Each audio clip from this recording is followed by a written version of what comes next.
Good morning. Thanks for all your help. All right, good morning. Good morning. Safe travel. I think we're right at about 8 o'clock here, so we will go ahead and get started. I will reintroduce myself. My name is Jim Ouellette. I'm a surgical oncologist, part of the Midwest Surgical Association. I am in Dayton, Ohio, at Wright State University in Premier Health. It's been my pleasure to learn about the program committee set up here and create this interesting combined live and virtual meeting. So we've learned a lot. Thank you to everyone for bearing with us during this complicated process. I hope it has been a good experience for all of you. I think we've been able to get really a successful presentation of a lot of science, which yes, I think maybe I just need to talk a little bit louder. Is that any better? Sorry about that.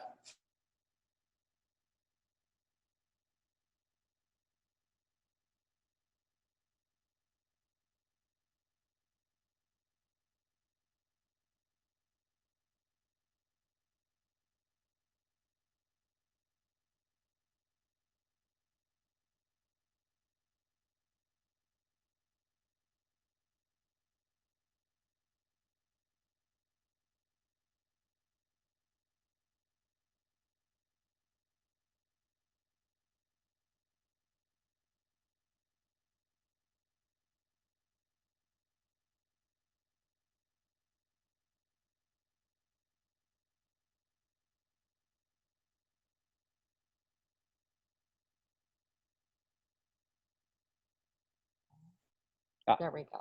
Okay. Okay, sorry about that.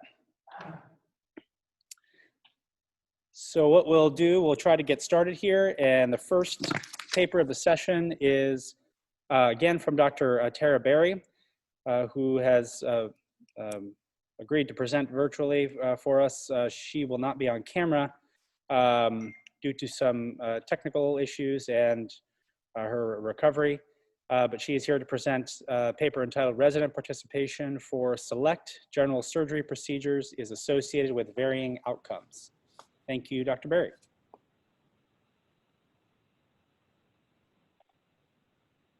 Do I have to do anything?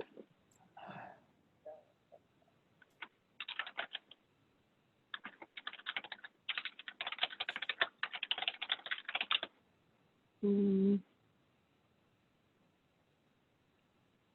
Sorry about that. It's saying that the host disabled participant screen sharing. So I'm asking. We are working on that. Just 1 second.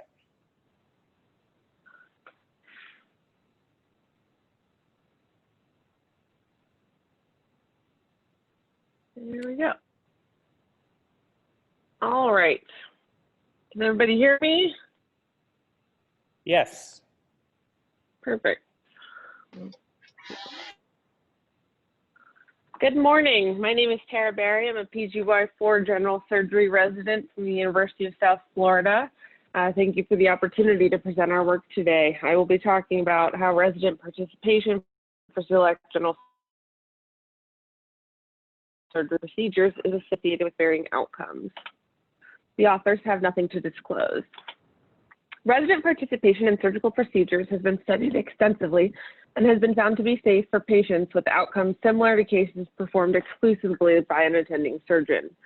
All studies note increased operative times associated with training of residents during surgery, and while this does not confer worse outcomes for the patients, it may lead to increased costs. The objective of our study was to compare resident versus attending only core general surgery cases in terms of operative times, mortality, and postoperative complications. This is a retrospective observational study using the ACS NISQIP database from 2005 to 2012. Unfortunately, the resident involvement variable was eliminated in the year after the year 2012, which is why our data is not as current as we would like. So we performed one-to-one exact propensity score matching based on patient factors listed here, as well as the case classification. T-test and chi-square were used for statistical analysis.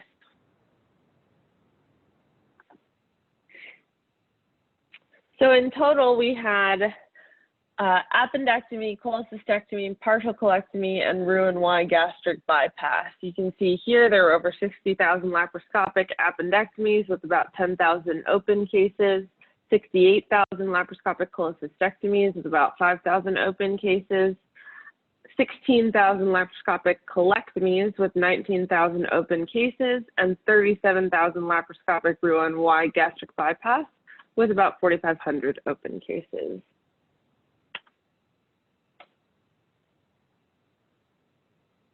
As you can see here, resident involvement for all of the procedures is associated with longer operative times. The cases with residents are indicated by the gray bar for open and the blue bar for laparoscopic.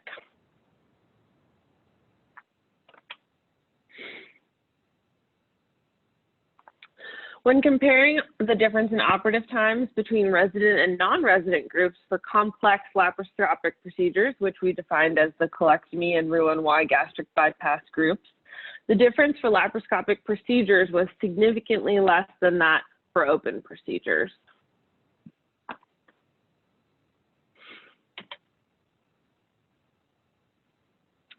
The only procedures with significant differences in mortality were laparoscopic cholecystectomy and open partial colectomy, both having lower mortality rates with resident involvement.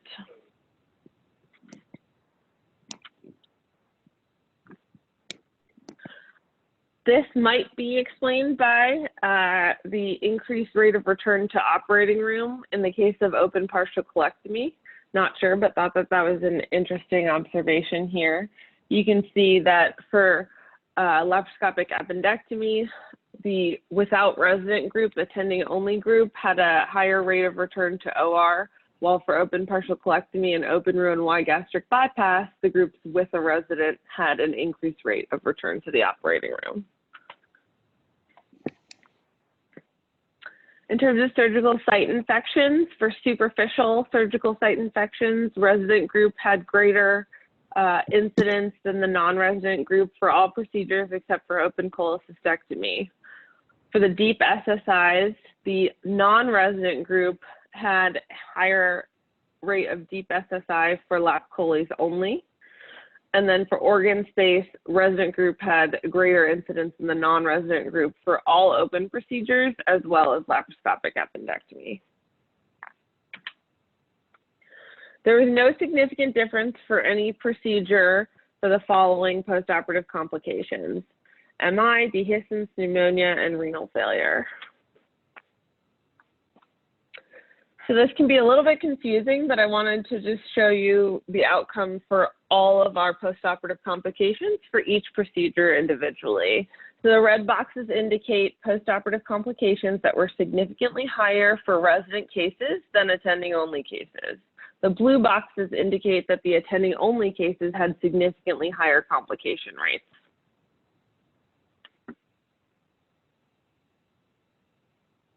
And again, you can see here that the resident group typically has a higher rate of postoperative complications and therefore increased morbidity. So we see this decreased mortality at the cost of increased morbidity and increased postoperative complications. These points raise the question of whether increased surveillance with resident involvement at teaching hospitals may lead to increased return to the OR, and could this possibly be related to the decreased mortality rate for select procedures? The greater difference in operative time for complex open procedures compared to complex laparoscopic procedures also poses an interesting question.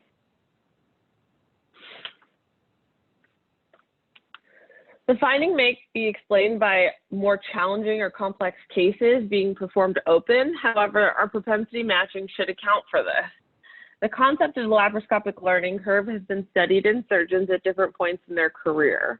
Lakawa et al. Found that decreased operative time for resident-only cases compared with attending-only cases for non-acute laparoscopic cholecystectomy with no difference in postoperative complications.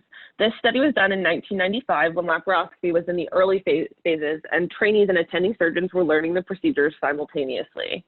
I think this raises an interesting question. Are surgeons who learn laparoscopy during their residency training more efficient at laparoscopy compared with open procedures, whereas attending surgeons who learn laparoscopy after their residency training may be more efficient during the open cases?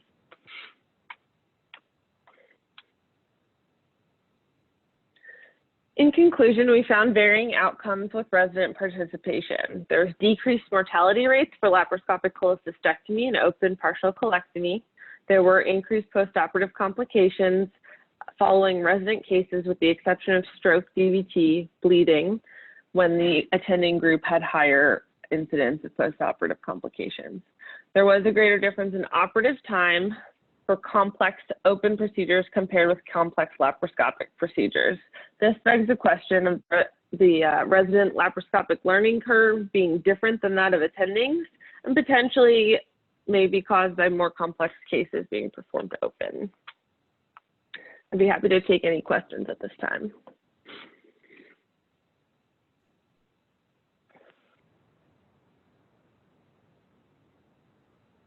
All right, thank you very much, Dr. Berry. This paper's open for discussion. We have, as I'm trying to get the online questions, we do have several questions here in the room, so we'll let them take over. Please remember to unmute the computer. Thank you. Mark Hill, Chicago. I really enjoyed this presentation, and I want to comment on your question that you asked, which I think is correct. Being a seasoned surgeon, that's a nice way of saying that I'm old. I learned my laparoscopy on the fly as an attending. And I personally have learned so much from the residents. Those residents are just, at least in my experience, superb in laparoscopic skills, and they teach me as well as I teach them. But I do think that in the open cases, that's where they need the most help because they have such a decreased number of open cases as compared to years ago. Could you please comment on this? Yeah, I absolutely agree with you, and it's nice to hear from someone with firsthand experience that kind of confirms this question that I had. There is not a lot of literature out there that's looking directly at the comparison between resident-only and attending-only cases. I found just that one study from 1995 that showed that the resident lap cases took less time than the attending-only lap cases, and this was 2 chief residents alone versus 2 attending surgeons alone. So that was the only kind of objective evidence that I found that that was the case, but I had this suspicion that perhaps that might be the underlying cause.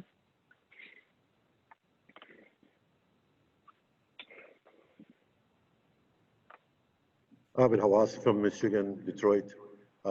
Enjoyed the presentation. I still see some bias here, how the cases were really selected that surgeon only versus resident only, where could there be a bias for selecting the most difficult cases to be attending only? And also the experience that you mentioned, I may have to disagree with you because being on one of the oldest surgeon learned laparoscopic surgery, I still see myself a little more experienced than the residents themselves. So can you comment on this as well? Thank you. Sure. The only way that I had to control for the case difficulty in this administrative database was the case classification. So emergent, urgent, elective, and trauma cases were matched 1-to-1. So that was the way that I tried to account for the case difficulty. Unfortunately, because it is an administrative database, it's difficult to do so.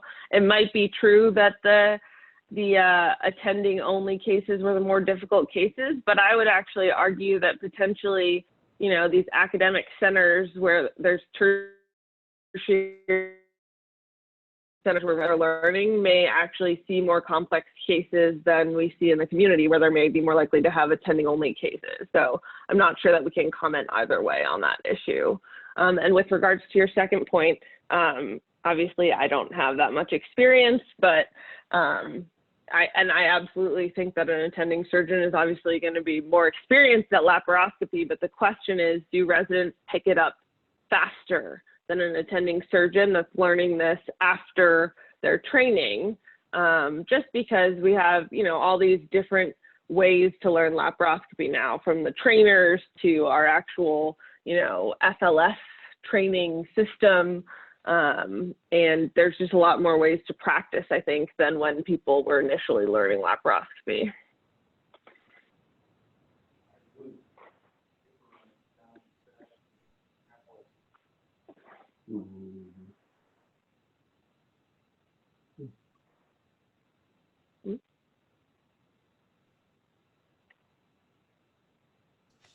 You need to unmute in the theater.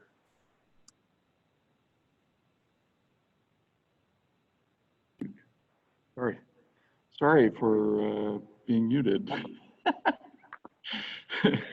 I'm challenged not only laparoscopically, but here. Yeah, so a really nice presentation. I'm Jonathan Sachs from Indianapolis.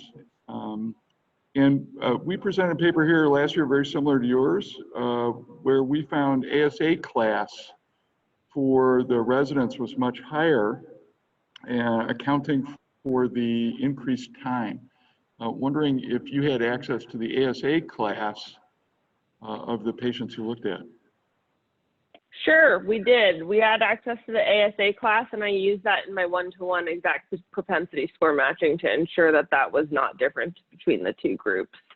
I will say the one other difference between our paper and the paper presented previously was the selection of our codes for the procedures. So rather than compare, all different types of cholecystectomy, so lap chole and lap chole with cholangiogram and all of these procedures that I think would probably be significantly different in terms of time. You can't really compare a chole without a cholangiogram to a chole with a cholangiogram. So I stuck to specifically lap chole and open chole. That's just one example. But I thought that that was a better way to compare the cases apples to apples, especially since we're considering operative time. Excellent. I'll try to summarize some of the questions from the Zoom Q&A.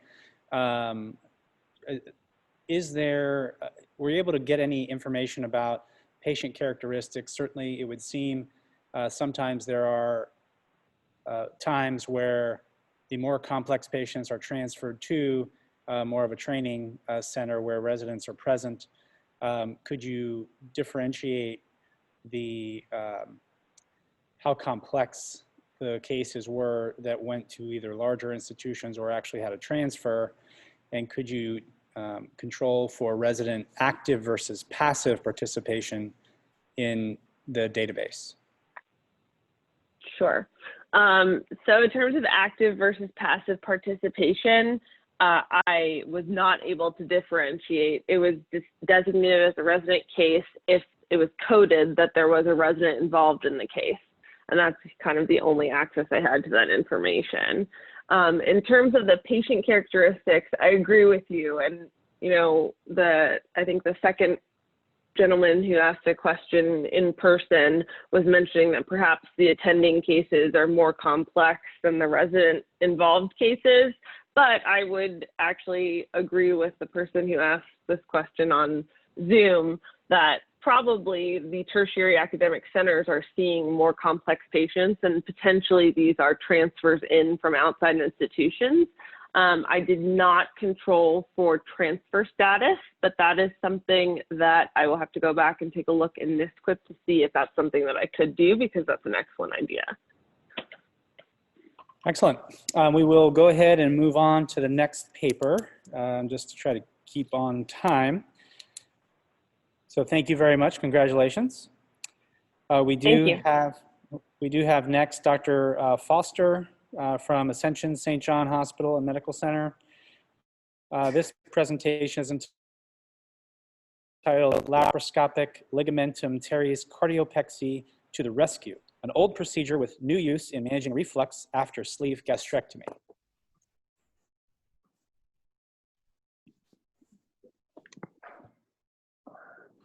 Thank you for having me this morning. I'm Robert Foster. I'm a third-year resident at Ascension St. John Hospital in Detroit, Michigan. We have no disclosures. Standard care for treatment of severe reflux after sleeve gastrectomy is conversion to Roux-en-Y gastric bypass. We instead performed a laparoscopic ligamentum teres cardiopexy, which from here on out will be known as the LLTC, as an alternative. All patients were informed of this standard of care and opted to undergo the LLTC instead.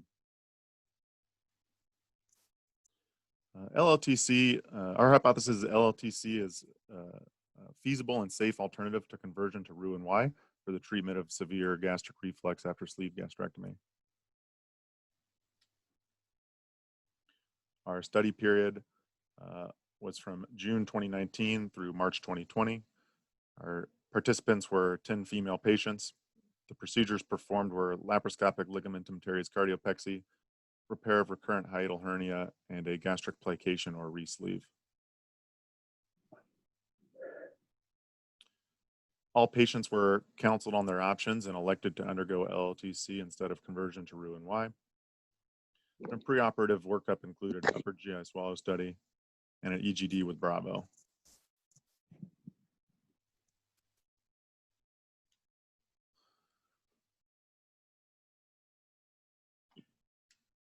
Our average age was 53 with an initial weight before the sleeve of 242 pounds, an initial BMI of 42. Mean total weight loss after sleeve was 66 pounds, and the mean BMI after sleeve and before LLTC was 30.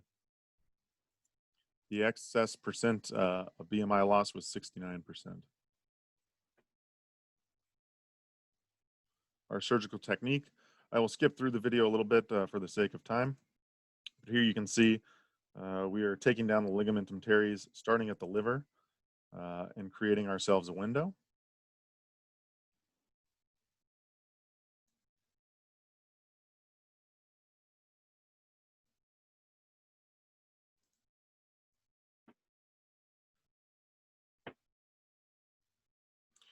This is then continued toward the abdominal wall and the umbilicus.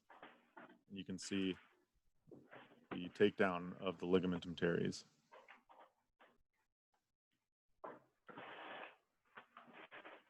Next, we'll see the wrap. As you can see here, there's a suture in place from the repair of the hiatal hernia that already occurred.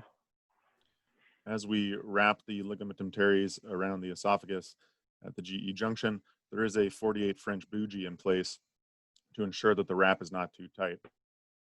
Again, here you have to take care not to pull the ligamentum teres to occlude its blood supply.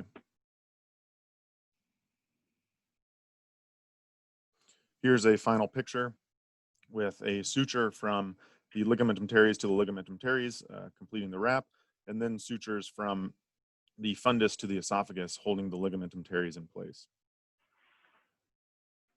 Here's a sketch of the procedure. We can see that the liver is retracted and the ligamentum teres is coming across and wrapped around the GE junction with a portion of the fundus taken up over the wrap to hold it in position. We can also see that the gastric plication has occurred here or the re-sleeve. Our preoperative Demeester score was 68.5. All LLTC were performed laparoscopically with no conversion to open and no intraoperative complications. Our average hospital stay was 1.5 days. There was one readmission some days later for dehydration, which was treated with IV resuscitation, and the patient was discharged after 2 days. 80% of our patients did have complete resolution of their reflux symptoms, with 20% having a return of mild reflux. Those 2 patients with recurrence were responsive to low-dose PPI. Here is our preoperative upper GI. You can see a relaxed sphincter here with some reflux. Then post-operatively, we can see that the lower esophageal sphincter is again tight because our wrap is in place. Some history, the original ligament cardiopexy was performed by Rampal in 1964. This was a modification of the Pinonelli using a skin sling that was 360 degrees around the GE junction. His did not work well because the skin sling was avascular and would become necrotic, causing the wrap to fail. Around that same time, the Nissen and the Toupet came in to the picture, and as they were easier to perform, the LTC fell out of favor. In 1965, however, it was modified using the ligament as a sling, which is more similar to the procedure performed today. In 1991, Nathanson did perform the LTC laparoscopically to prove that it was a feasible operation.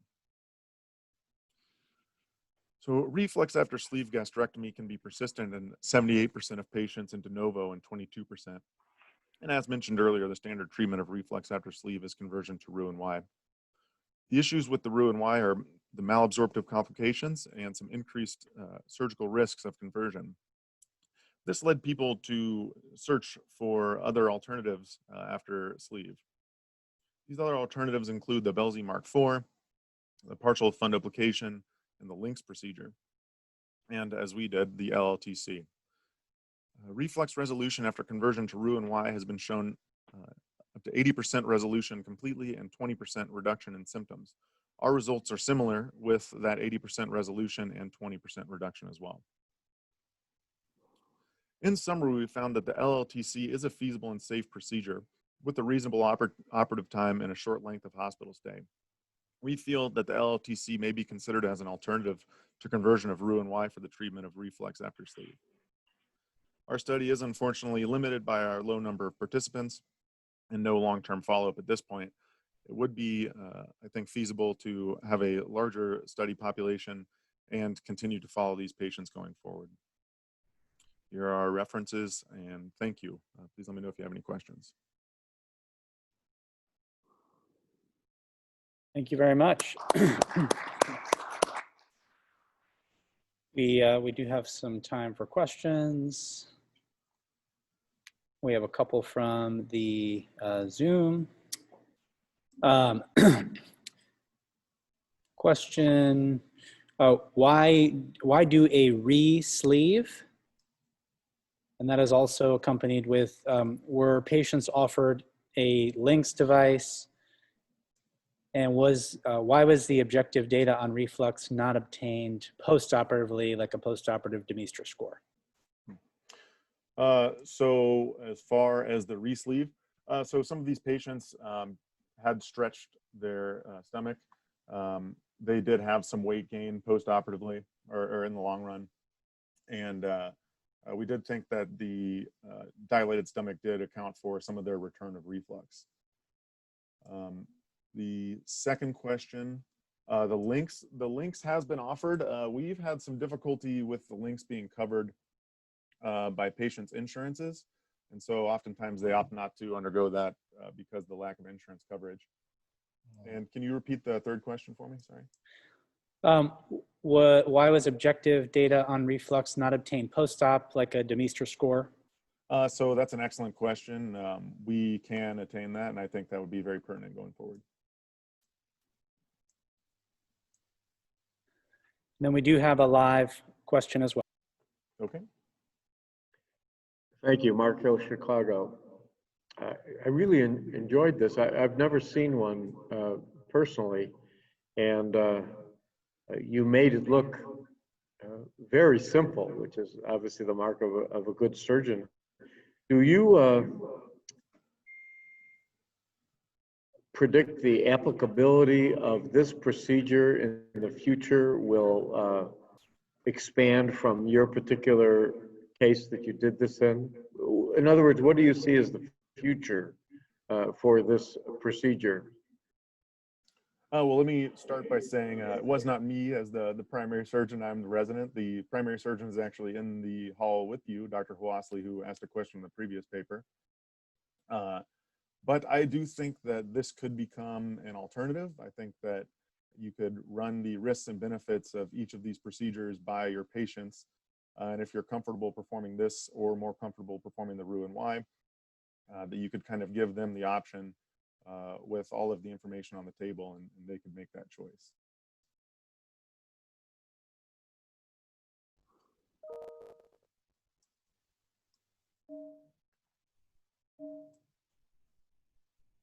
Excellent work. Thank you very much. Thank you. As I'm trying technologically to get rid of some of the names on our screen, we will try to move forward also. I'll kind of work on that during the next presentation to help things along. Our next presentation is from Dr. Evelina Cousin-Peterson from the University of South Florida, and she will be discussing discharge timing. Does targeting an ideal length of stay for patients undergoing colectomy impact readmissions and cost of care? Hi, yes, good morning. Can everyone hear me? Yes. Okay, let me just go to my PowerPoint. Okay, good morning. My name is Evelina Cousin, and as he said, I will be discussing discharge timing, targeting an ideal length of stay for patients undergoing colectomy and how that impacts readmissions and cost of care. We have nothing to disclose. So there's been a definitive shift towards quality-based, cost-effective, and coordinated care. Health systems face financial pressure to discharge surgical patients. In colorectal surgery, efforts to improve quality and decrease costs of care have occurred through implementation of enhanced recovery protocols, which have led to hospital lengths of stay as low as 23 hours after surgery. However, length of stay has been shown to be a factor associated with increased risk of readmission after various surgical procedures. And with the Centers for Medicare and Medicaid Services assessing penalties to hospitals with above average risk-adjusted 30-day readmission rates, it's important to optimize the balance between cost savings with efforts to decrease length of stay and quality measures such as the 30-day readmission rates. As there's no standardized way to identify an optimal length of stay for patients and subsequently determine who's discharged early or premature, then concerns remain that these efforts to kind of globally shorten length of stay may result in increased readmission and readmission related costs. So our objective with this study was to use predictive modeling as a way to determine an ideal length of stay or an equation to predict an ideal length of stay, to evaluate the impact of the timing of discharge on both 30-day and 90-day readmission rates for patients undergoing colectomy. Our hypothesis was that patients discharged prematurely were more likely to be readmitted within 30 or 90 days. So we combined two data sets, two national data sets. So the Healthcare Cost and Utilization Project state inpatient databases for 4 states, Florida, Maryland, New York, and Washington, with the American Hospital Association annual health survey databases between the years of 2009 and 2014. We used only 4 ICD-9 procedure codes for left hemicolectomy and right hemicolectomy. We compared laparoscopic and open for both left and right.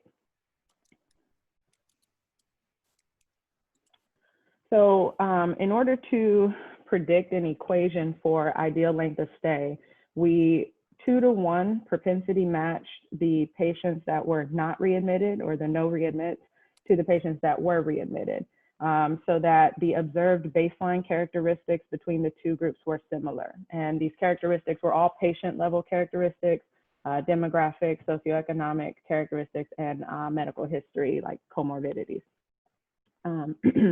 We then took that propensity match group and we used the patients that were not readmitted to determine, to predict the ideal length of stay, or to predict an equation for an ideal length of stay, which included covariates on both hospital and patient level factors. So once we got that equation, we applied that equation to our full data set in order to generate an ideal length of stay for each patient.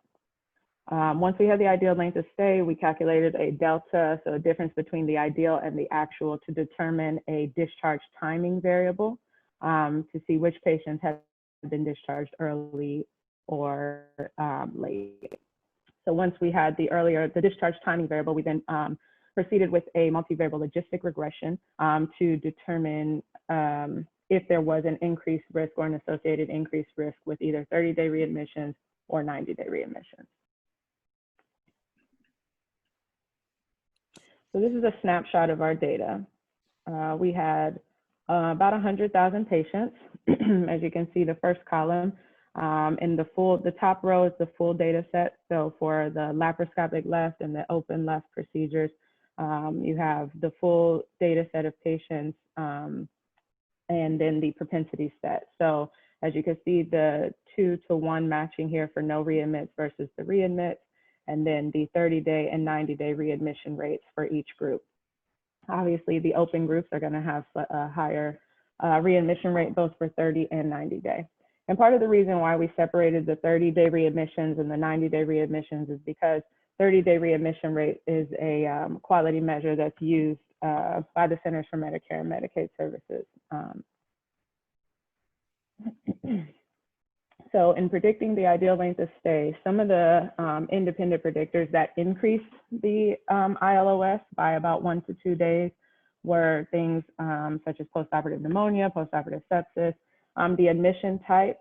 Interestingly enough, an elective admission had increased odds of, or had increased the ideal length of stay as compared to an emergent admission. Certain comorbidities such as weight loss or congestive heart failure, insurance type, Medicaid as compared to Medicare increased the ideal length of stay. And then most non-white races as compared to white race increased, and even having if a hospital had a teaching hospital designation. Interestingly enough, the factors that increased the ideal length of stay were more so related to patient factors versus those that decreased the ideal length of stay were hospital factors, things like having an accreditation by the Joint Commission or an ACS approved cancer program. And then this is just the definition of our discharge timing. So if the patient was discharged between either 2 days before or 2 days after the determined ideal length of stay, then that was just considered an ideal discharge. And then we have early, late. So we use the range for early and late. So if they were discharged 2 to 4 days before or after, then that was just early or late. And then we also had very early versus very late for some of the more prolonged stays where patients were discharged more than 4 days after their ideal length of stay.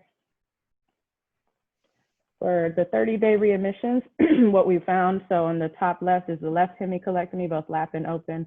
The bottom right is the same for right hemicolectomy. And what we found is that early discharge is actually not associated with increased odds of 30-day readmission. And however, very early and very late discharges were. And similar results were found for the 90-day readmissions. Again, early discharge did not have higher odds of 90-day readmission. However, it was the late discharges that actually did. So in conclusion, for a hemicolectomy, it appears that early discharge within about 2 to 4 days of an ideal length of stay is not associated with increased odds of 30 or 90-day readmission.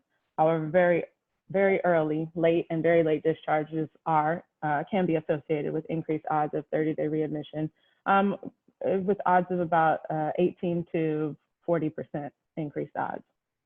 So I think that it's good that health systems continue to employ early discharge efforts for colectomy when appropriate. And I think that something that this project showed is that predictive modeling, which is a kind of trendy technology that's being used now in many systems, can help to integrate patient and hospital characteristics to target an ideal length of stay and maybe further optimize discharge timing to decrease risks of unplanned readmissions and increase healthcare costs. Thank you for your attention. I'll take any questions.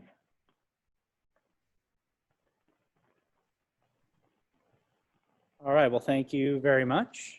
Very nice presentation. I'm not sure if I was hearing the information. We're okay. No problem. Did I mess that up?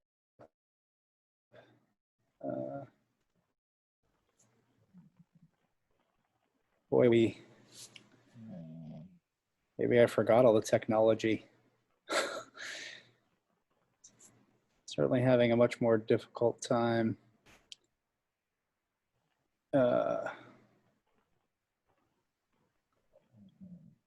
getting things up here today. I apologize.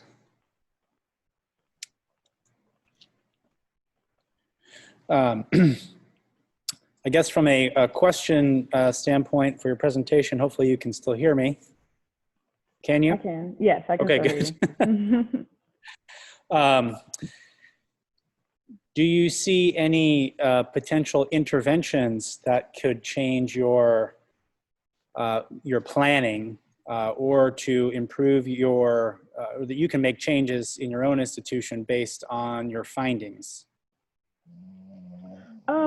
So yes, I think the main thing is that, obviously I think it's going to be prudent to always take things case by case. I mean, I think that it is good to determine first who may be a good candidate for an enhanced recovery protocol, as opposed to just, attempting to put every patient on it. But I think that enhanced recovery protocols are definitely useful, and I think that they are good at optimizing our healthcare resources so that they're used efficiently. All right, very good. Thank you very much. I don't know why it keeps coming out.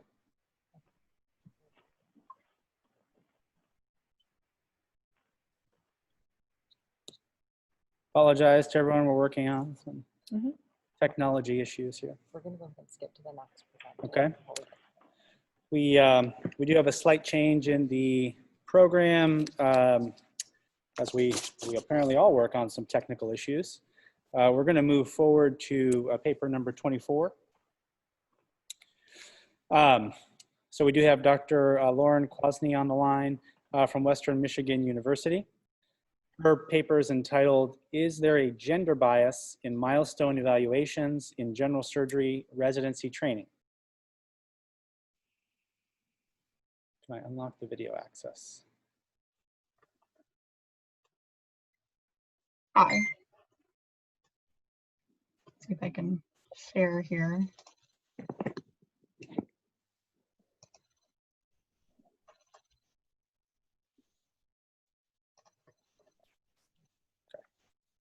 Is that working? Can you see my screen? We can see your screen, yes. Okay. Thanks for having me. I'm Lauren Kwasny. I'm a fifth-year surgical resident from Western Michigan University. My presentation is there a gender bias in milestone evaluations in surgery training? Can you guys see this? Let's get that out of the way. Okay, moving on. We have no disclosures. So gender bias in general surgery, it's a very hot topic these days. It's really exploded since the I Look Like a Surgeon movement started in 2017. Of course, there's literature documented from before that, but there's been quite a bit since then looking at inequity and in pay for surgeons, differences in the distribution of surgical residents, ergonomics of instruments, etc. So there's a lot of literature and data out there looking at inequity and gender bias in surgery. And another kind of interesting finding we've been seeing somewhat consistently in literature is the perception that women have of themselves, and female residents may score themselves lower. So the question is, what do we do with this? How do we intervene? That's the most common question, and it starts with assessing objectively whether bias exists at your residency program. And the ideal method of assessing would be something that's easy to use, easy to implement, and ideally something that's already used would be wonderful. So we hypothesize that there is a perception of gender bias in resident ACGME milestones as evaluated by clinical competency committee and the resident self-assessment. So this was a retrospective review. We got exempt status from our IRB because it's an educational piece. We looked at the 6 core competencies of the ACGME, including 16 milestones. Each resident rated themselves and was also in turn rated by the attendings on a numerical scale from 1 to 4, 4 being the highest, and it's possible to get a 0 for critical deficiencies, although not common, fortunately. And then the max score that you can get is 64 when you combine all those scores together. The evaluations were completed by the residents and attendings on New Innovations as our web-based platform. In total, there were 300 evaluations collected. 150 of them were completed by the core clinical competency committee. Just some characteristics of that committee: average of 8 attendings would gather together once every 6 months. It ranged from 7 to 12 attendings in total, from a pool of over 50 attendings that we work with, a varied rotation, specialties, varied genders, and at both institutions that we work at.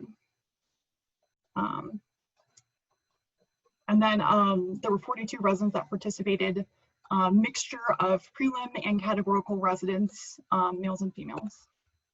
The statistical analysis we performed, we used ANOVA analysis and general linear mixed models and interaction plots.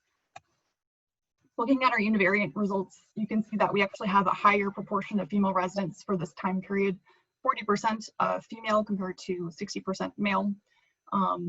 The national average currently is 30% female, and currently our program is actually 50-50.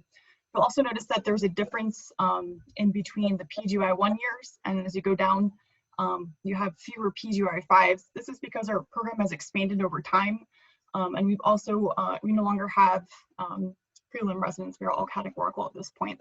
That also explains some differences, for instance, in the evaluations of the self-evaluations amongst the residents. There's different percentages than the genders. That's because there are a higher proportion actually of different genders for the prelims as they left. So looking at our results, we do see a very strong correlation between how the residents assessed themselves and how they were assessed by the curriculum committee. Looking at this wonderful linear progression over, you know, as the score increased with the core curriculum committee, it increased also with the residents assessment, and the correlation coefficient reflects that very strongly. This is a bit of an overwhelming slide, so I apologize, but I'm sort of breaking things down amongst all the different categories. We have self-assessment on the left and the core curriculum committee assessments on the right. We're divided by female and male gender, and then also by PGY level.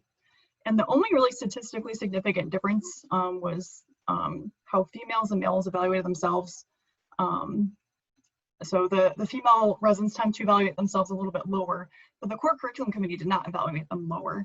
So we found that interesting and found that to be consistent with previous literature. Now, looking at gender and the PGY effect, again, divided between the core curriculum committee and the self-assessment milestone scores. Basically, again, the biggest significance that we saw is, you know, as the residents, you know, evaluated themselves, and the the core curriculum committee evaluated the residents. As the PGY level progressed, the scores increased significantly. So we can see that, you know, as you'd expect, over time, the residents became stronger. But we didn't see any effect on gender, and we didn't see any effect on the interaction between PGY level and gender for the core curriculum committee.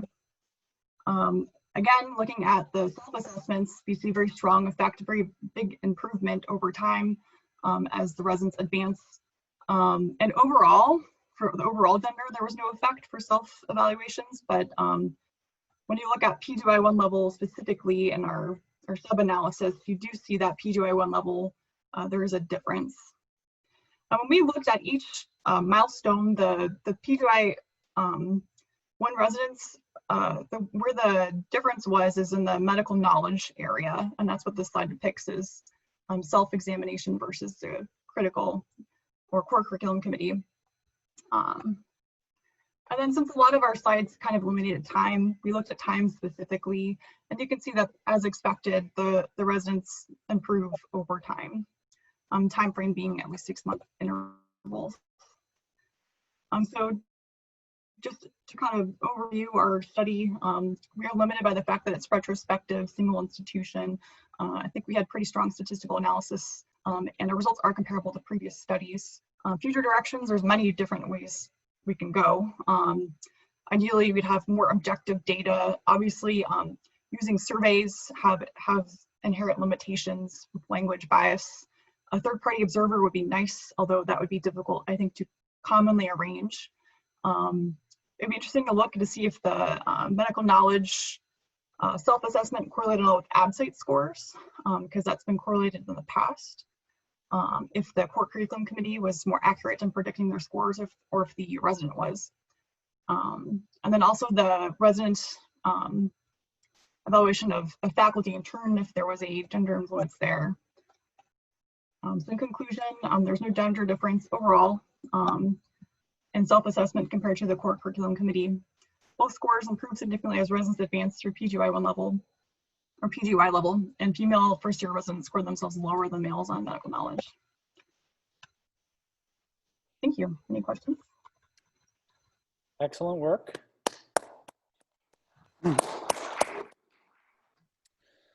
This paper is now open for discussion. We do have some discussion in the room.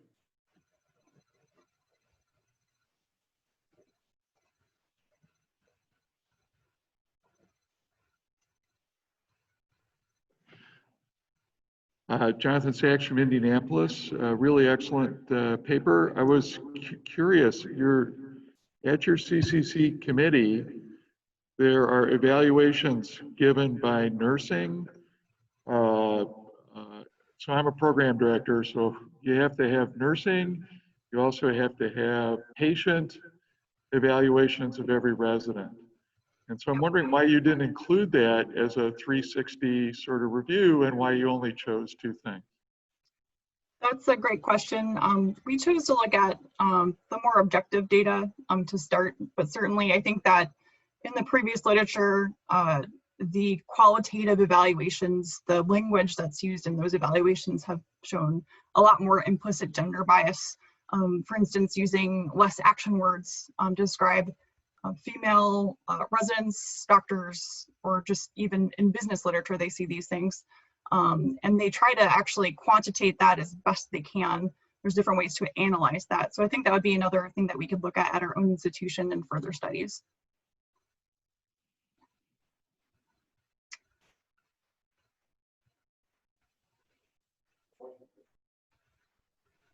Oh, we have another question on the floor and then one in the Zoom call. Thank you. I enjoyed this paper as well as your colleague's paper yesterday, talking about the perception of the female residents. My wife is a flight attendant for American Airlines, and she's been in the business for a long time. And last night I asked her, since there has been rapidly increasing number of female pilots, and the training of the pilots is somewhat similar to surgical training with respect to a first officer and a captain and their relationship. And she told me that she has noticed in her relationships with the female captains and first officers that they have said the same thing that you are finding and your colleague found yesterday in their study. Do you think this is a reasonable parallel? Yeah, I think that there are a lot of fields that are going to have overlap. They look at corporate America, for instance. That's another field where you see a lot of similar issues. Basically, high power positions that traditionally have been male. So it's interesting to look at how we're all evolving and adapting and being more inclusive.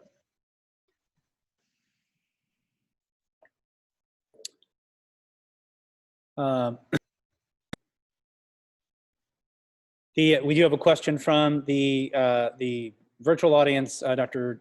Don Schroeder. What is the proportion of female surgeons in your CCC? That's a good question. That's actually a question that I had, and I don't think that we have that data.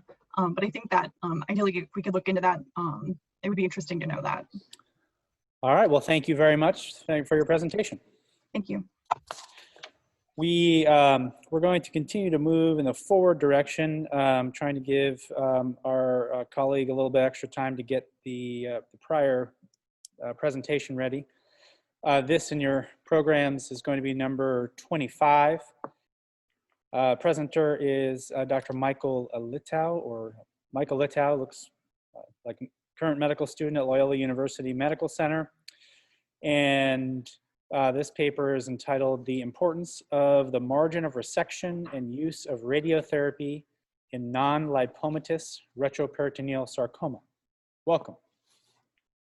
Great, thank you guys for having me today.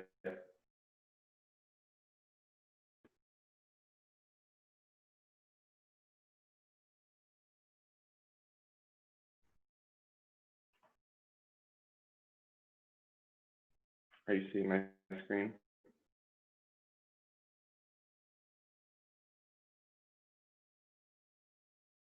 Are you guys seeing the slideshow? Yes. Yes, we are. Great. Good morning, everyone. My name is Michael Littau. I'm a rising second-year medical student at the Stritch School of Medicine, and my project was looking at the role of radiotherapy in the management of non-lipomatous retroperitoneal sarcoma. We have no financial disclosures to report. A large percentage of retroperitoneal sarcomas are non-lipomatous. They tend to be more aggressive than liposarcomas in terms of local recurrence, invasion to adjacent structures, and metastasis. Because of their increased malignant potential, there has naturally been a lot of interest in developing adjunctive therapies to improve survival, things like external beam radiation and chemotherapy. Prior studies looking at the role of radiotherapy in the management of these tumors have primarily been retrospective, and they've reached conflicting conclusions. There has been one randomized trial that looked exclusively at neoadjuvant radiotherapy, and it primarily enrolled patients with liposarcomas. They did not identify survival benefit associated with radiotherapy in their overall patient population, nor in the subset of patients with non-lipomatous tumors. Because of the ambiguity in the literature regarding the role of radiotherapy for the management of these tumors, we hypothesized that the more aggressive tumors might see an increased benefit in radiotherapy in terms of overall survival. We queried the National Cancer Database, looking at patients who underwent surgical resection of non-lipomatous retroperitoneal sarcomas. We were hoping to determine if there was a survival benefit associated with the use of radiotherapy, as well as identify other factors associated with overall survival. Our study period included patients from 2004 to 2016. We stratified patients by tumor size into 3 different size categories: patients with small tumors less than 5 centimeters, intermediate tumors between 5 and 10 centimeters, and large tumors greater than 10 centimeters. We were hoping to identify the subgroup of patients that would benefit most from treatment and might have possibly been driving the survival benefit identified in some of the other studies. We then performed a multivariable logistic regression to identify factors associated with margin negative resection, as well as Cox proportional hazard modeling to evaluate patients for overall survival. This is a table showing some of the univariate comparison of our patient demographic characteristics with patients stratified by tumor size. Both age and female gender were significantly associated with tumor size, but it was difficult to discern any kind of clear trend there. As we expected, patients with larger tumors were more likely to undergo a radical resection, which is defined by the NCDB as a resection requiring unblocked removal of adjacent organ, as opposed to a simple resection in which the surgeon simply removes the tumor and possibly some adjacent soft tissue. Patients with larger tumors were also more likely to receive radiotherapy treatment in some form. There was no association between tumor size and comorbidity index, nor any of the other demographic factors we looked at, like race, insurance status, or geography. This is a continuation of our table of univariate comparisons, highlighting some of the pathologic characteristics. Also not surprising, patients with larger tumors were less likely to receive margin positive or margin negative resections. Larger tumors were also more likely to be of poorly differentiated or undifferentiated grade. Leiomyosarcomas also tended to be a little bit on the larger side, while fibrosarcomas tended to be smaller tumors. So we then performed a multivariable logistic regression to identify factors associated with margin negative resection. We constructed 3 different models on the 3 different size classes. They're adjusted for all the factors you can see up there on the screen. Treatment with neoadjuvant radiotherapy improved rates of margin negative resection only for patients with tumors larger than 10 centimeters. Likewise, treatment at a hospital with increasing case volume was also associated with improved rates of margin negative resection. Patients with tumors of poorly differentiated or undifferentiated grade were less likely to receive margin negative resection. None of the other factors that we included in our model reached statistical significance. We also performed multivariable Cox proportional hazard analysis on the 3 different patient cohorts we stratified by size, and those were adjusted for the same factors. Contrary to some of the findings in the previous retrospective studies, we did identify a survival benefit from radiotherapy, both intermediate and large-sized tumors. This is also in contrast with the findings of the randomized trial. We identified a 40 to 50% reduction in overall mortality associated with radiotherapy treatment in either the neoadjuvant or adjuvant setting for patients with tumors larger than 5 centimeters. In line with some of the prior published studies, patients who received margin positive resection also had an increased risk of death. This is across all size categories. Same way with patients with poorly differentiated or undifferentiated grade, that was also associated with increased risk of death across all size categories. Treatment at a hospital with a higher case volume was associated with improved overall survival, only for patients with intermediate and large tumors. Other significant factors that are in the model are listed below in bold. Advanced age, male gender, Medicare insurance, increasing comorbidity index, a few histologic subtypes, and radical resections were all associated with increased risk of death in our models. In summary, margin negative resection was associated with improved overall survival for tumors of all sizes. Neoadjuvant radiotherapy was associated with increased rates of margin negative resection for tumors larger than 10 centimeters. Radiotherapy in either the adjuvant or neoadjuvant setting was associated with a 40 to 50% reduction in all-cause mortality. It was only for patients with tumors larger than 5 centimeters. We did not identify an association between radiotherapy and overall survival for patients with tumors smaller than 5 centimeters. We do have to recognize some limitations to our study design. It was a retrospective study, so it's subject to inherent selection and omitted variable biases. The NCDB also does not capture all of the treatment-specific information we would have liked to have included, such as radiation dosage. The NCDB also does not track disease recurrence or quality of life metrics, so we couldn't comment on recurrence-free, disease-free survival or any functional health outcomes. Despite these limitations, our data show a pretty significant association between radiotherapy treatment and overall survival for patients with non-lipomatous retroperitoneal sarcomas larger than 5 centimeters. We believe these patients should be routinely offered radiotherapy in the course of the management of their disease, especially in the preoperative setting. In the preoperative setting, it's easier to target the tumor with less risk of collateral damage to adjacent organs. We also identified significant association between margin negative resection and treatment with radiotherapy. Margin negative section was associated with improved rates with improved survival for patients with tumors of all sizes. Future studies might seek to better identify what drove the survival benefit we identified, whether that's due to improvements in margin negative resection or local control and disease recurrence. They also might look at some functional health metrics that we were able to capture to determine the optimal sequence for the delivery of radiotherapy.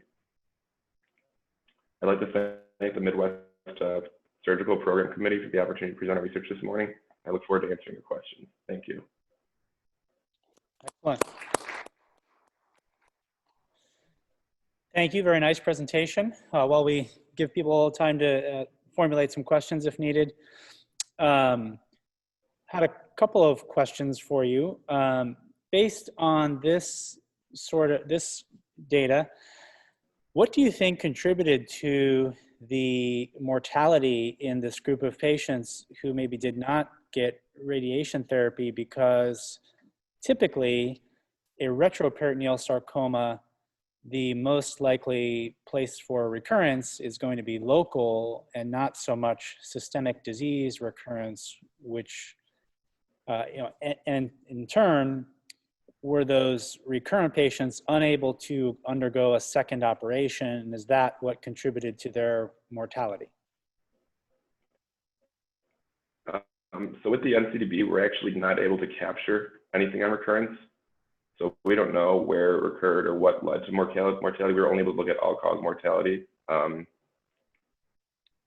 yeah, we really couldn't comment on recurrence or what actually led to mortality. And we only looked at patients who had an original surgery. We didn't look at any of the data regarding possible follow-ups or timing of subsequent surgeries. But that is a really good question. I'd be curious to know what eventually led to the mortality we saw in patients both with and without radiotherapy treatment. Excellent. Well, seeing as there are no further questions, thank you very much for your presentation. Thank you. We are now going to take a step back in our program. I think we've corrected most of our technical difficulties for the moment. We're going to invite Dr. Mercedes Nixad from Ascension St. John Hospital and Medical Center to discuss her paper on changes in marijuana and cannabinoid use in patients treated for traumatic injury before, during, and after the process of legalization.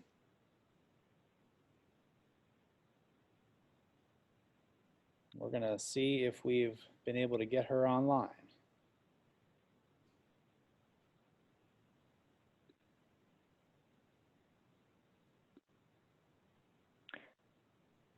There we go. Mercedes, Good morning. there you are. Thank you. Good morning.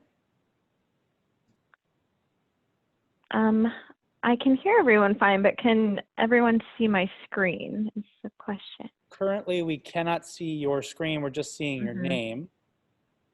Okay. Try that screen share one more time.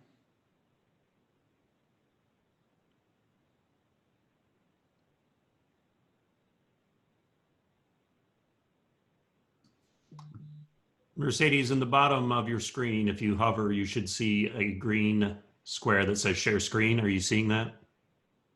No. Okay, click on the center of your screen just to make sure that you are selecting the actual Zoom app. Mm.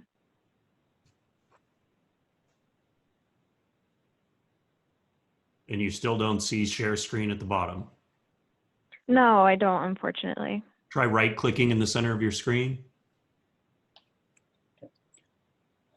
So I think what we'll do while we continue to work on the technical difficulties, we're going to try to move on to paper number 26. Paper number 26 is entitled Endostapler versus Endoloop Closure of the Appendiceal Stump in Laparoscopic Appendectomy, which has better outcomes.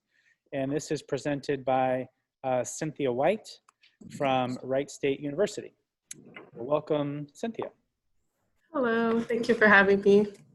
Just a second, let me share my screen. One second. Oops.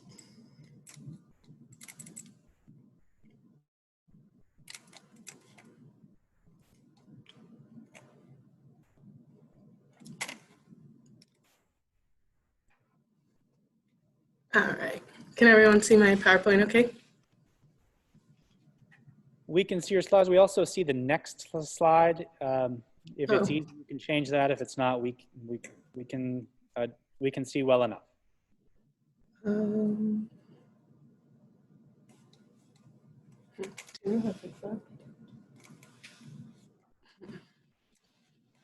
You are in presenter view. Could you exit presenter view?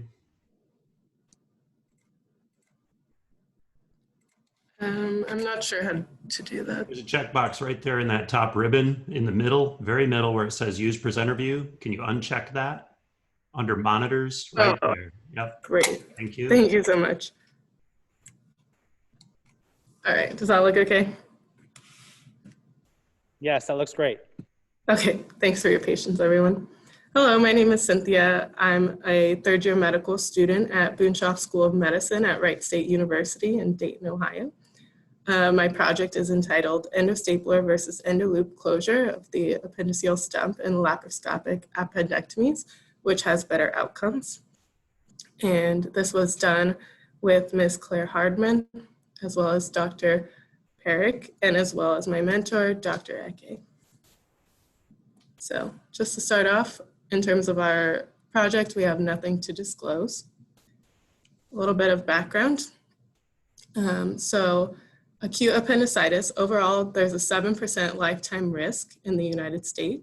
This is the second most common abdominal pathology.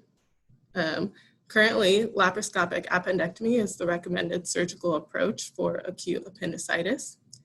And closure of the appendiceal stump is a critical step during this procedure. Complications from incomplete closure includes things such as postoperative fistulas, peritonitis, and sepsis. For closure of the appendiceal stump, there are multiple different techniques that are utilized. The two most common are the endostapler and the endoloop. The endostapler is traditionally used to transect the appendix base and the mesoappendix. Alternatively, an endoloop can be used, which typically is used with an energy source. And despite multiple studies evaluating the effectiveness of these different techniques, there's no agreed upon best recommended approach. So the goal of our study was to identify the outcomes of using the endostapler versus the endoloop. And specifically, this was done by looking at things such as the length of procedure, length of hospitalization, clinical outcomes, postoperative complications, as well as hospital charges. In terms of our methods, this was a retrospective study. We received IRB exemption. Our population was age greater than 18 years old on the acute care surgery service at Miami Valley Hospital, who had their appendix removed specifically from January 1st, 2015 to December 31st, 2018, approximately a 4-year window. And we excluded prisoners and pregnant women from the study population. From our population, we collected comparison data, including patient demographics, length of the procedure, length of hospitalization, complications, readmission rate, as well as hospital charges. In order to analyze our data, we used the chi-square test, as well as the Mann-Whitney U test, and statistical significance was set at a p-value of less than 0.05. So our results, so overall our demographics, during the study window, 563 patients underwent laparoscopic appendectomy at Miami Valley Hospital. 62 of these patients were excluded due to the fact that they had additional procedures done, such as a ventral hernia repair. So of the 501 patients that were included in our studies, we had 271 males who had an average age of 31.7. We had 230 females with an average age of 38.4. Overall, the average length of procedure was 48.8 minutes. The average length of stay in the hospital was 1.3 days. Readmission rates were 11.4%, and complication rates were 8.6%. So for comparison between the two tests, we used two different statistical tests. The first one was the chi-squared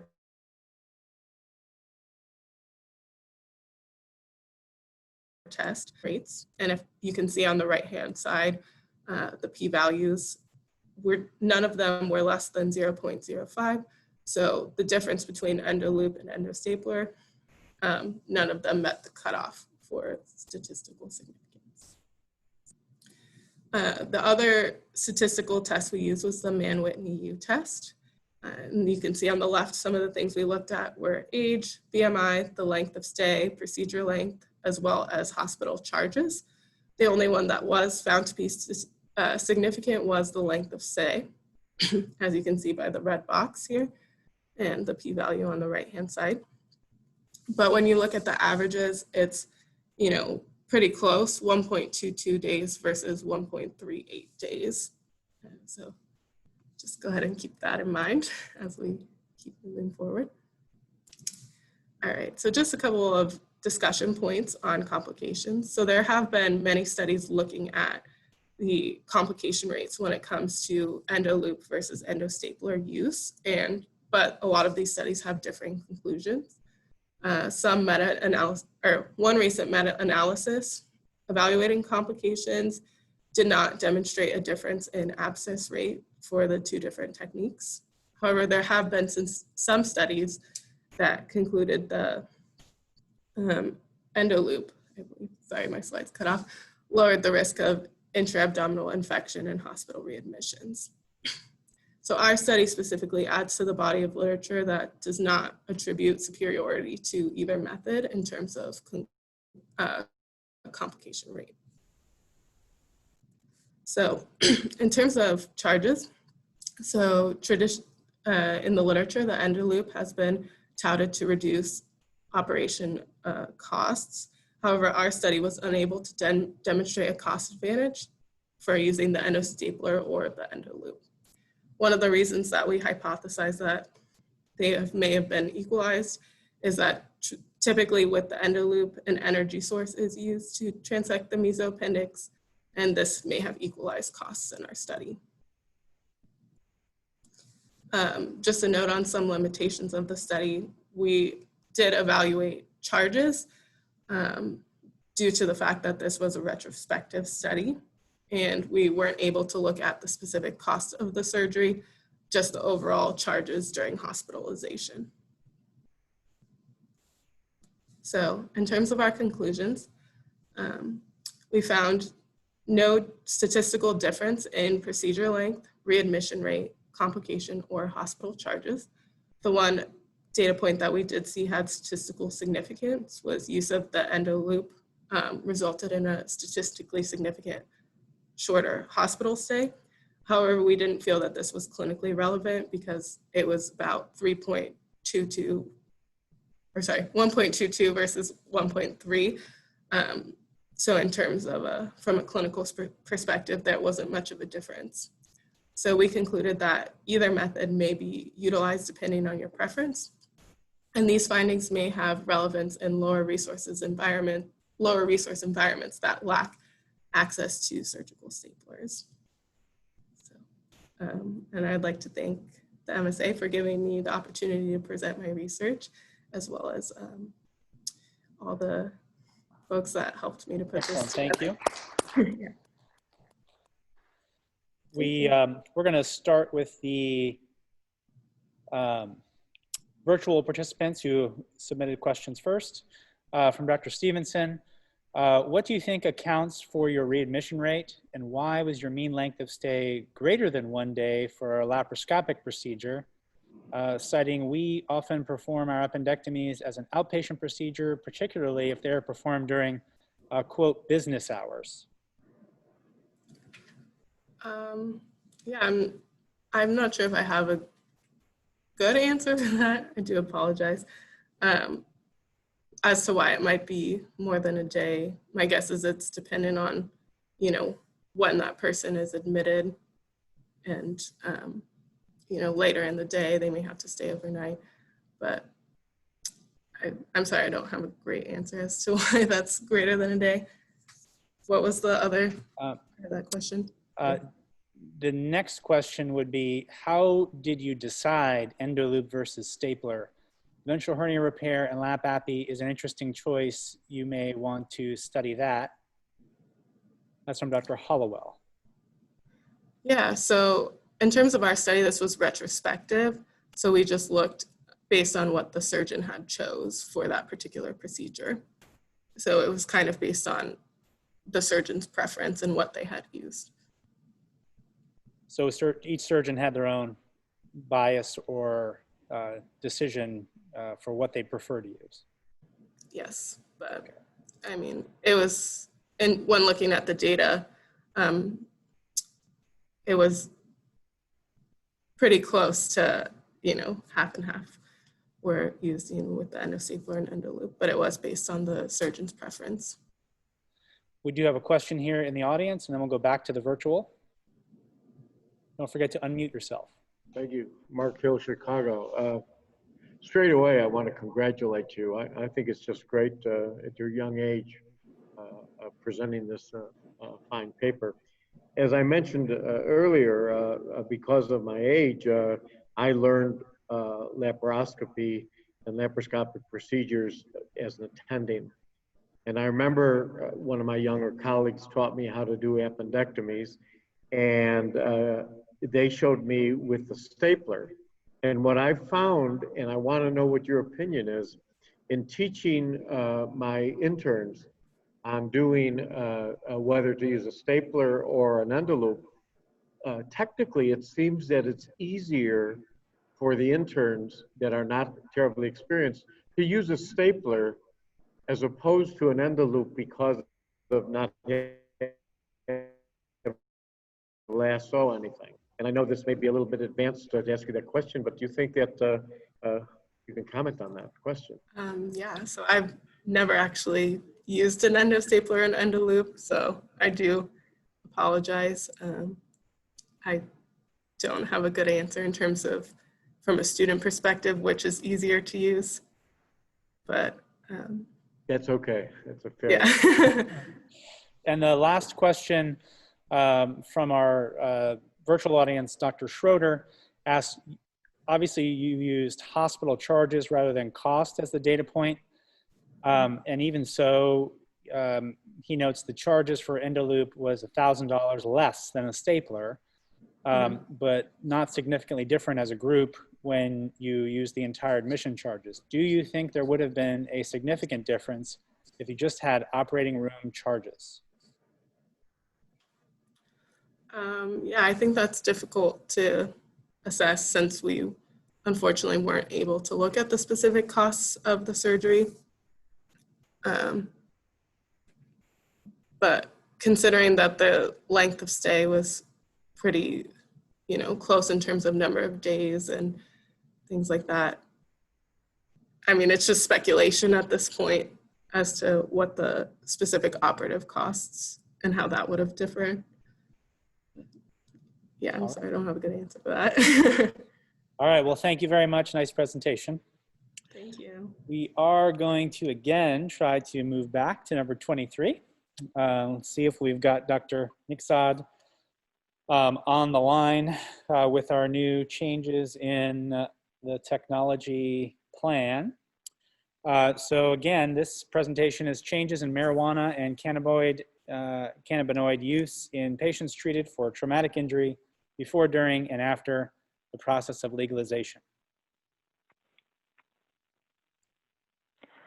Okay, good morning, everyone. Thank you for your patience.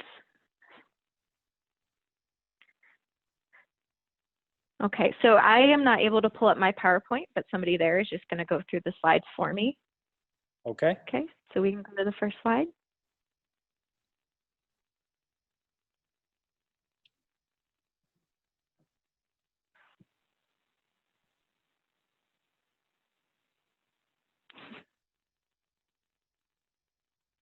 Working on it here again.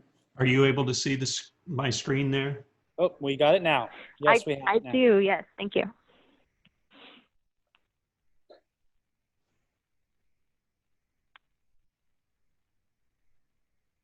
I'm on your disclosure slide. Okay, so we had nothing to disclose. We can go to the next slide, please. So in Michigan, there have been recent changes to the legal status of marijuana. And so we were interested in looking at changes in rate of testing and positive tests for marijuana in our trauma patients during these time periods. So just to give you some background, in 2008, the medical use of marijuana was legalized in the state of Michigan. In 2012, marijuana was decriminalized in the city of Detroit. And in 2018, marijuana was legalized for recreational use in the state of Michigan for those over the age of 21. And so our study looks at patients from 2004 to 2019, so over 15 years. So we are looking at patients before marijuana was legalized for medical use, after medical legalization, after decriminalization, and then, of course, after recreational legalization. Okay, we can go to the next slide, please.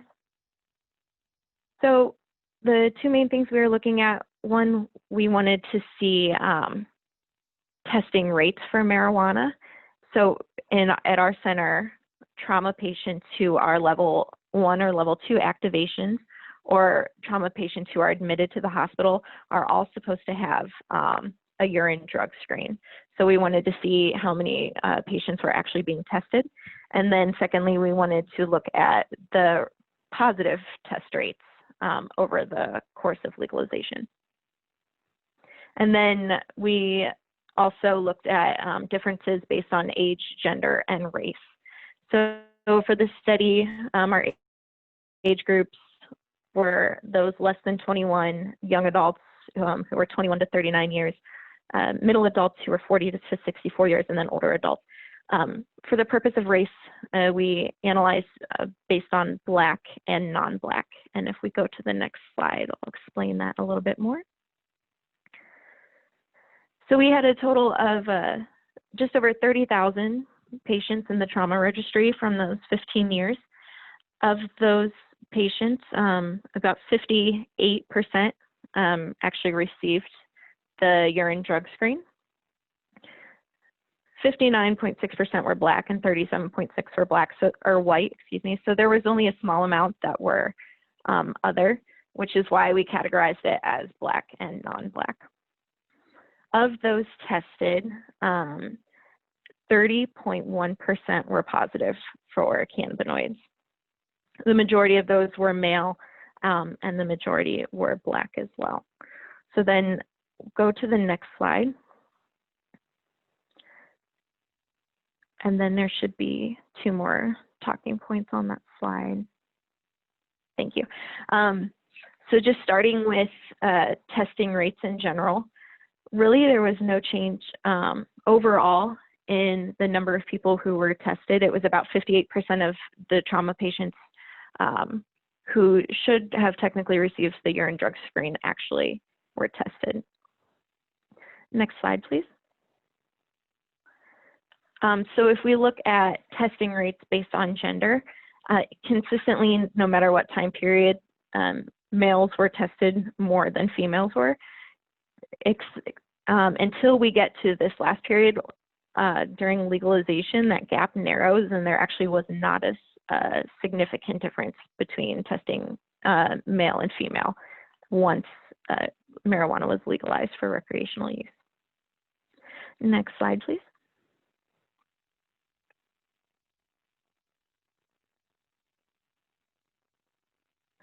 Okay, so then when we look at race, we do see that no matter the time period, Black patients were consistently tested more frequently than non-Black patients. That gap does narrow, but it remains significant. Next slide, please. And we also wanted to look at if age made a difference. For those who are under the age of 21, testing remains stable. We did see it decrease for young adults and middle-aged adults, and actually the rate of testing in older adults, which is those over the age of 64, seemed to increase after legalization for recreational use. Okay, next slide, please. So that was the rates of testing. Now we're looking at those who tested positive. So overall, we had hypothesized that really the rates of positive tests would increase as marijuana was decriminalized and then became legalized just because it would be more available, and that's not actually what we saw. The only difference we noted was once marijuana was legalized for medical use, the rate of tests or positive tests went down. But otherwise, the rate was similar across all time periods. 30% of our patients tested, pre-legalization, and 33% after legalization. Next slide, please. So when we break that down and we look at age groups, we saw a significant increase among positive test results in the younger adults and the middle-aged adults. no significant change in the youth, those under 21 or those over the age of 64, but there was an increase in younger and middle adults. Next slide, please. And then when we look at the rates of positive tests by race, the majority, or it was always consistently higher in Black versus non-Black patients. And the rate of positive tests did increase in Black patients after decriminalization and legalization for recreational use.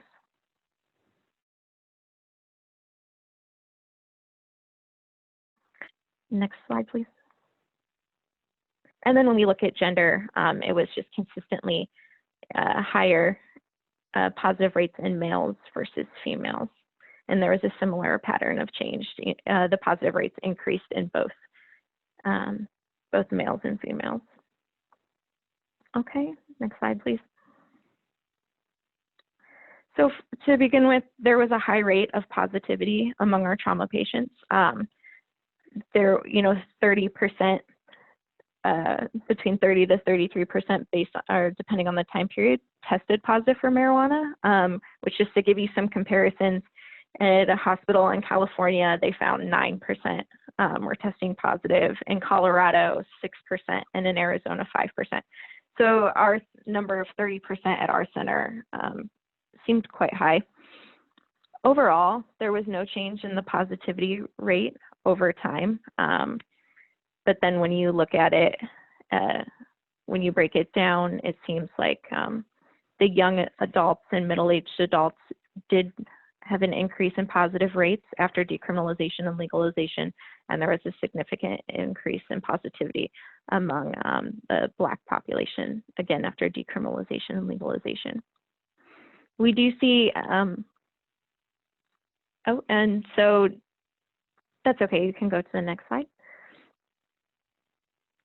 So, the reason we thought this was an important study, we're seeing that marijuana use is high here in Detroit, and the increase or the usage is increasing in some patients, and it's often considered harmless. And what I mean by that, for example, is if you, in my experience, if you ask a patient, do you smoke? They'll say no, and then you say, well, do you smoke marijuana? And they say, well, yeah, I do smoke marijuana.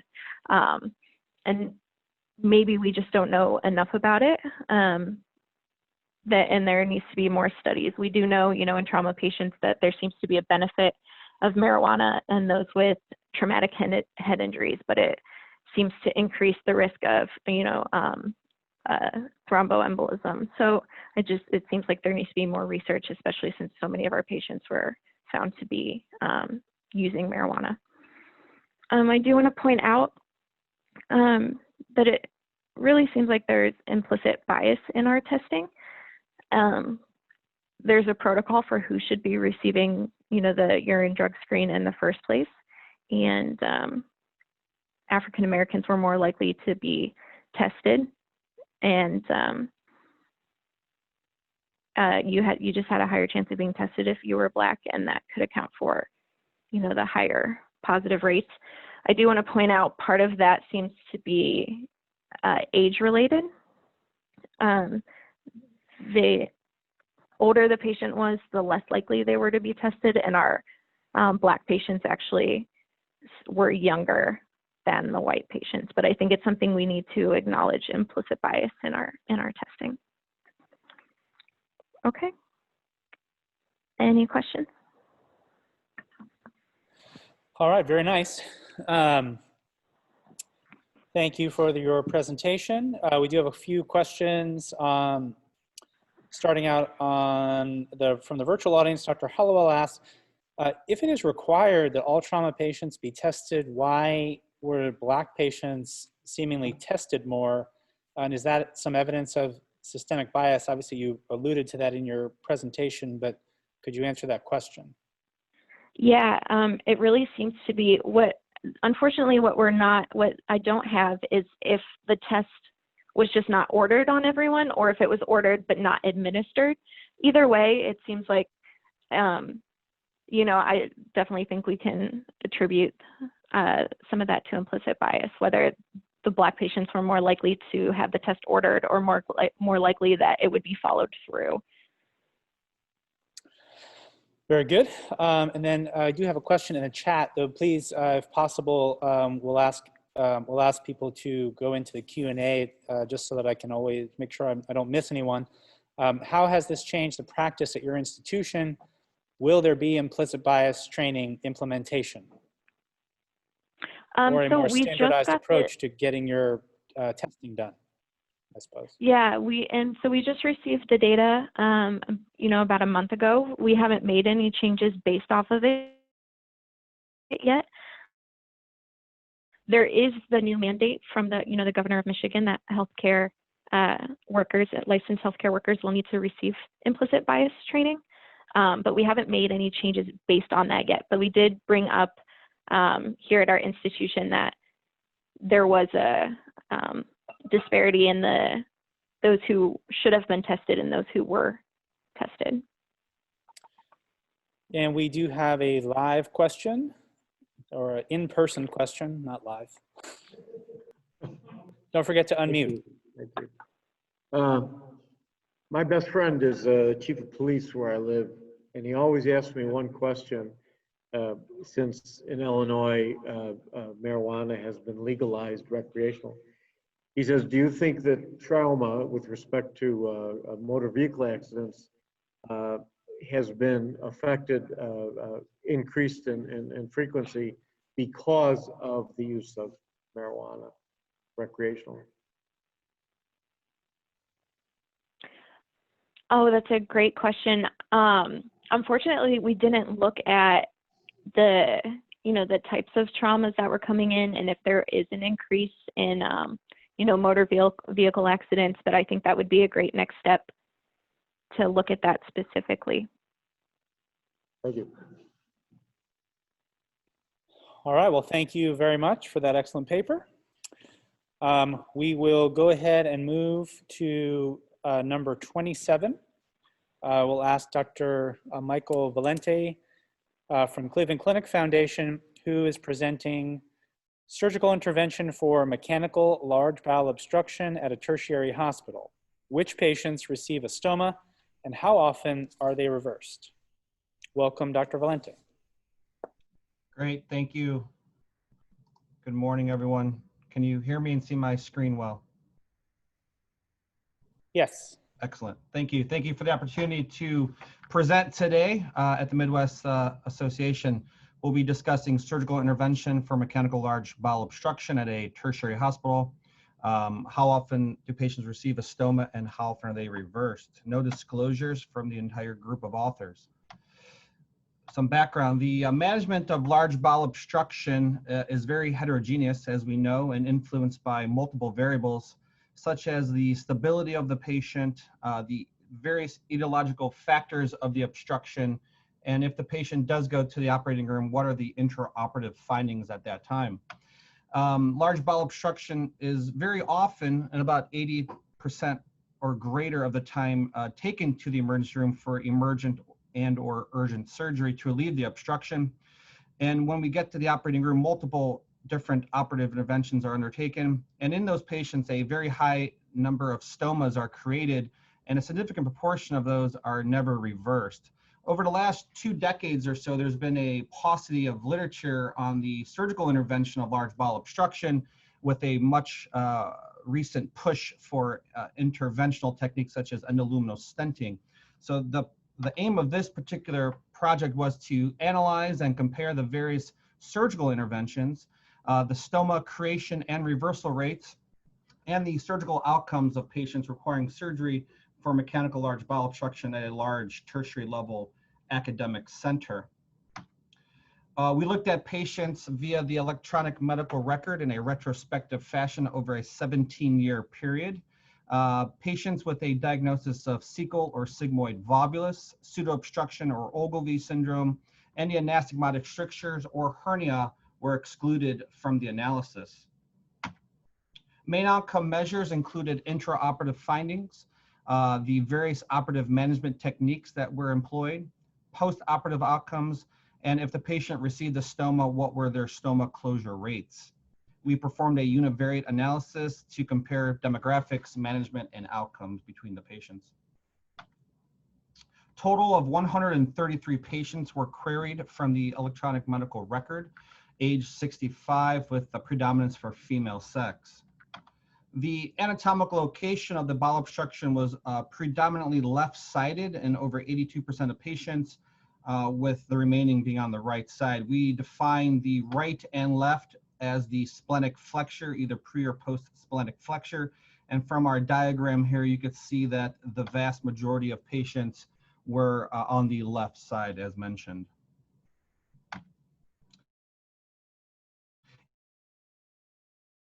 Were colorectal cancer in the vast majority of 44%, which is consistent with the current literature.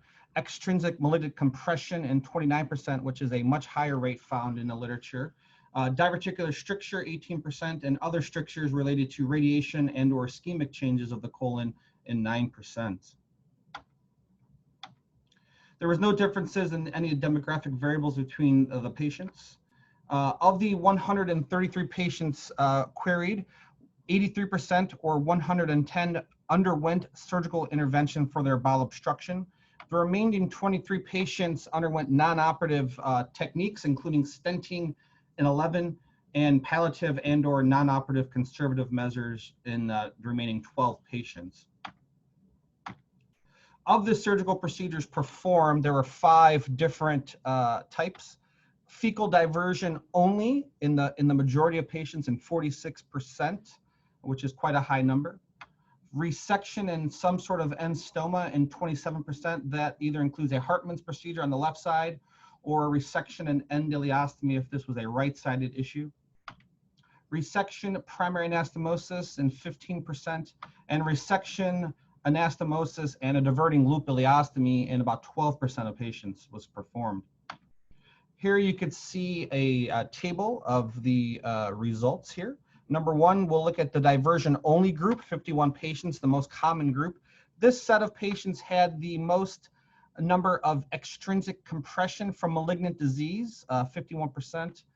The highest number of carcinomatosis, as you would imagine, with intrinsic compression in 47%, and the most with stage 4 carcinoma, 69%. This patient group also had the lowest stoma closure rate at 17.6%, and also the highest mean Charlson comorbidity index. If you look at the patients with resection, anastomosis, and diverting loop ileostomy, N equals 13, these patients had most commonly diverticular stricture, and they were the most common patient cohort to undergo stoma reversal at 61.5%. If you look at the cohort of patients who have resection and primary anastomosis only, their most common etiological factor was colorectal cancer at 69%. In total, 85.5% of all patients underwent some sort of or some form of fecal diversion. In total, these patients had their stoma reversed in about 28% of the time, with the median time of 6 months to reversal. This is for the overall cohort. Postoperative surgical complications were common in 22% of patients, and postoperative mortality rates in the entire cohort was about 11%. Limitations to this study included a retrospective EMR review. With that comes an institutional and referral bias of patients who may have more advanced disease, i.e. more carcinomatosis, malignant extrinsic compression, and stage 4 cancers, which may be very often referred to a large tertiary center like ours. The decision for non-operative versus operative management was not able to be queried from the electronic medical record. Now, this paper in its own right was a review of surgical patients only, but the reasoning for non-surgical operation was not included in this study. And then once again, the decision on taking the patient to the operating room and what operation was to be performed was under purely surgeon discretion at the time of the operation, and we could not look into that data. In conclusion, in this single institution analysis, the management of mechanical large bowel obstruction entails a very high operative rate with high stoma creation rates as well, with an overall rate of less than 30% of patients undergoing eventual stoma closure. The use of fecal diversion only was the most common surgical procedure, and this was performed in the patients with most advanced disease and high comorbid status. Resection anastomosis with or without diverting loop-ileostomy had the highest chance of stoma reversal rate, most likely due to the less advanced disease of the patient at presentation. Nonetheless, surgical intervention continues to be an important role and plays an important role in the management of large bowel obstruction in 2020. Non-operative intervention should be and may be considered in very select situations, i.e. stenting. And then anastomosis plus minus diversion should be considered in the appropriate clinical scenario to decrease stoma rates. Thank you very much for your attention. I appreciate any questions. All right, thank you. Very nice presentation as we give people a chance to get up to the discussion. We do have one from the virtual audience. Why were anastomotic strictures excluded, but other benign strictures were included? Good question. There was a small number of patients who had a previous colectomy who had stricture either from colorectal cancer or from diverticulitis, and they were purely a mechanical obstruction due to something that we created. We thought that to make it more homogeneous group, we would exclude any patients who had a previous operation to, confound any of the data. So based on the low number of patients that were in the database, and based on the fact that we wanted to just make this purely a mechanical issue from a non-operative cause, and that's why we went that route. Okay. We have a question here in the in-person audience here. Thank you. In 38 years of my same surgical practice, I've experienced what the literature has shown in terms of the relatively small number of patients who opt for reversal of their stoma. And in view of this, and in view of the recent papers about, as I believe everyone gets peristomal hernias, should we be reinforcing these presumably temporary stomas, perhaps avoiding a peristomal hernia in these patients that might not come back for reversal? Yeah, I think it's an excellent question. I alluded to it in the conclusion section saying that, in this particular cohort, very advanced disease, and you can almost assume that the vast majority of these patients in the diversion-only group, unfortunately, will succumb to their disease process and hence not be reversed. I do think there is a role in these more advanced cases potentially for endoluminal stenting in the situations where we know that the likelihood of having a reversal of the stoma is going to be close to zero. So I think in those situations, that is a good opportunity if the clinical scenario is appropriate, of course. I would say that we come from a institution that traditionally has been not very stent dependent, but I think that is changing as time goes on. And I think for the right scenario and the right patient, which is sometimes hard to gain in a prospective fashion, but I think stenting is very useful in certain situations, and we should look towards that if possible. I hope that answered the question. Not really. So could you please repeat your question? What I want to know is in patients, a lot of patients with benign disease where you're doing a Hartman and you fully expect them to reverse and they don't reverse retrospectively, or should we be doing just add a sugar baker keyhole at the time of that initial stoma? Oh, yeah. So I 100% disagree with doing any sugar baker or mesh repair at the time of a urgent surgery for large bowel obstruction.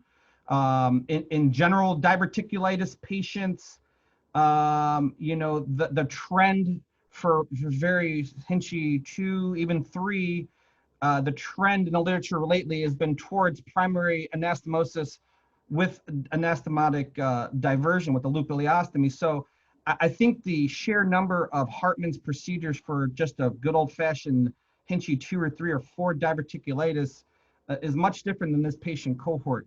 This patient these are emergent or urgent operations for bowel obstruction.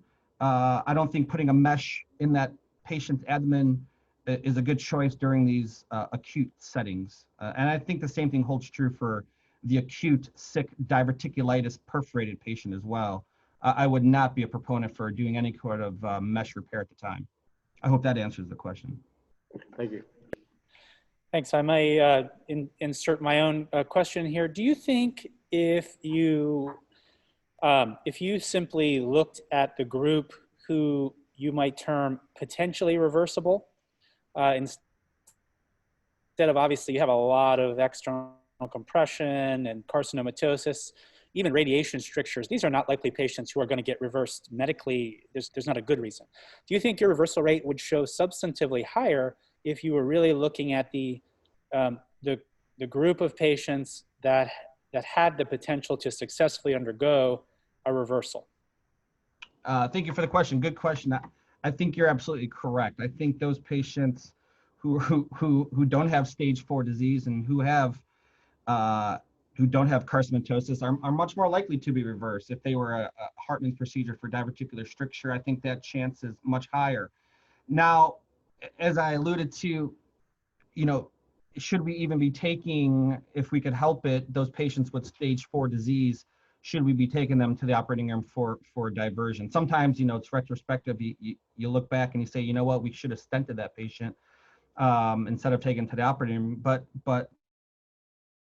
you gotta do what you gotta do. You gotta trouble at the time of the operation. Now, back to your original question, I agree. I think patients who have less advanced disease are gonna be more likely to have a reversal of their stoma, which alludes also to my paper saying that if the patient is stable, got less advanced disease, is not as sick as some others, you should go ahead and consider doing a primary anastomosis at the time of that operation, plus minus the averting loop ileostomy. I think that comes across pretty well in the paper that we wrote, that's saying that if you have the chance to make the anastomosis, I think now's your chance to go ahead and try to do that in the select patient. We have one more question from the in-person audience. Please unmute yourself. Thanks, Bill Sirocco. Hey, Mike. Hi, Bill. I kind of agree with Jim. I was surprised that colorectal cancer was the most reversible group. I would expect diverticular disease. The disease tends to be a little higher up. I think that plays a factor. If you're up in the sigmoid, it's a little easier to go back and reconstruct versus a low-lying rectal stump. The other, I think we're probably in agreement on very, very selective stenting. The risk of stenting is you might perforate a cancer, which would upstage the tumor. I wanted to see if I could pin you down on your very, very selective process.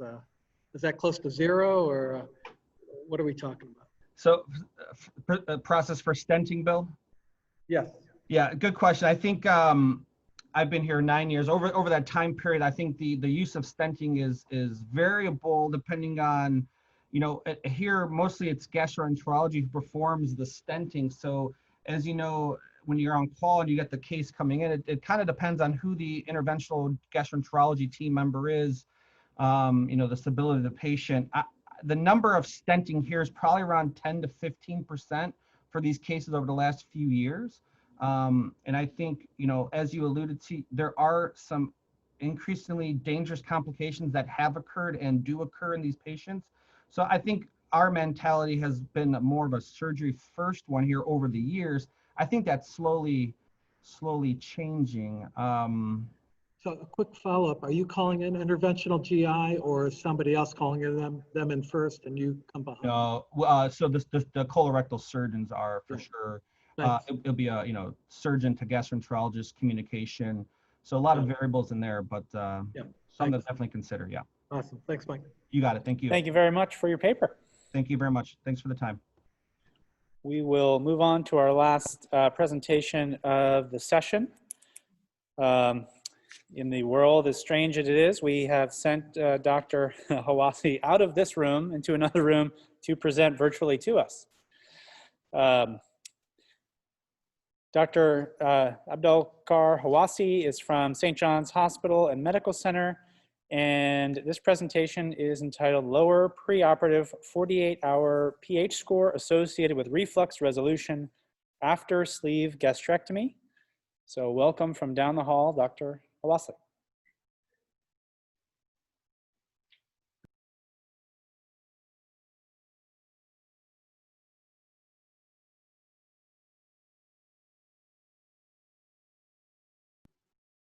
At this point, we don't have audio for you. We do have the screen, but no audio.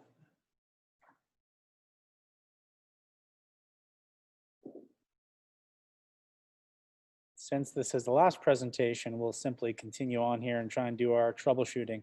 Yeah, it appears we had yesterday what we would all call beginner's luck with the technology because this has been a bit more challenging today. Well, good morning, everybody, and thank Good. you for the association for the time to present my data. I have no disclosure.